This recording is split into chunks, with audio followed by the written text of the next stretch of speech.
ایک استاد تھا۔ وہ اکثر اپنے شاگردوں سے کہا کرتا تھا کہ یہ دین بڑا قیمتی ہے۔ ایک روز ایک طالب علم کا جوتا پھٹ گیا۔ وہ موچی کے پاس گیا اور کہا، میرا جوتا مرمت کر دو، اس کے بدلے میں تمہیں دین کا ایک مسئلہ بتاؤں گا۔ موچی نے کہا، اپنا مسئلہ رکھ اپنے پاس، مجھے پیسے دے۔ طالب علم نے کہا، میرے پاس پیسے تو نہیں ہیں۔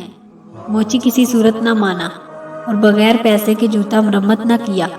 طالب علم اپنے استاد کے پاس گیا اور سارا واقعہ سنا کر کہا، لوگوں کے نزدیک دین کی قیمت کچھ بھی نہیں۔ استاد عقل مند تھے۔ طالب علم سے کہا، اچھا تم ایسا کرو، میں تمہیں ایک موتی دیتا ہوں، تم سبزی منڈی جا کر اس کی قیمت معلوم کرو۔ وہ طالب علم موتی لے کر سبزی منڈی پہنچا اور ایک سبزی فروش سے کہا، اس موتی کی قیمت لگاؤ۔ اس نے کہا کہ تم اس کے بدلے یہاں سے 2-3 لیموں اٹھا لو، اس موتی سے میرے بچے کھیلیں گے۔ وہ بچہ استاد کے پاس آیا اور کہا، اس موتی کی قیمت 2 یا 3 لیموں ہے۔ استاد نے کہا، اچھا اب تم اس کی قیمت سنار سے معلوم کرو۔ وہ گیا اور پہلی ہی دکان پر جب اس نے موتی دکھایا تو دکاندار حیران رہ گیا۔